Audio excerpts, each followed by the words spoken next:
আমাদের দুঃখের সহিত বলতে হচ্ছে এই দিবস এমনি আসে নয়।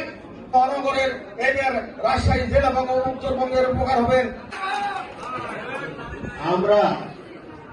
আমি নেতার সামনে যখন আওয়ামী লীগের নেতারা তাকে ছিঁড়ে ছুঁড়ে ফাটিয়ে দিতে পারি না, কিন্তু সময় আসছে বলবো এবং ছেড়ে ছুঁড়ে ফাটিয়ে।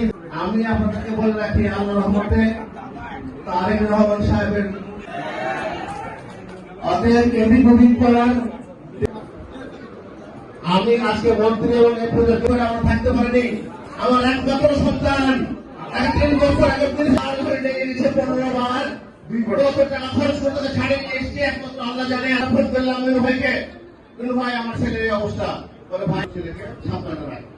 পুলিশ আরো প্রথমে ঈদের শুভেচ্ছা এবং পরবর্তী আজকে অনুষ্ঠানের সে বিষয় নিয়ে আপনারা আলোচনা শুনেছেন। আমি সামান্য দু একটি কথা বলবো। এখানে মন্ত্রী এবং রাজনীতি করে আসছি,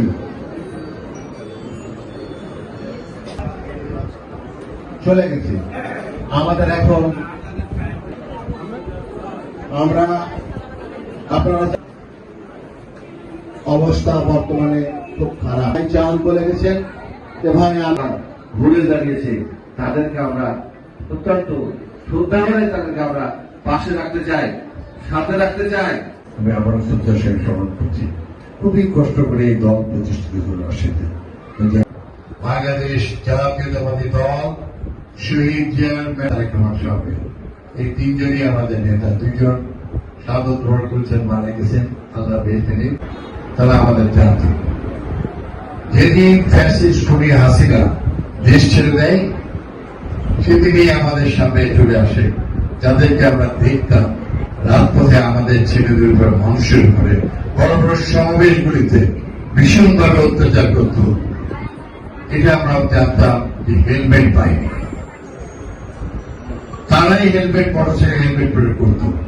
কিন্তু আমরা দেখতে পেলাম যে হাসিনা চলে যাওয়ার পর হেলমেটের মধ্যে থেকে বের হয়ে আসলো গুপ্ত বাহিনী। আজকে দেশের মধ্যে মত সৃষ্টি করে তারা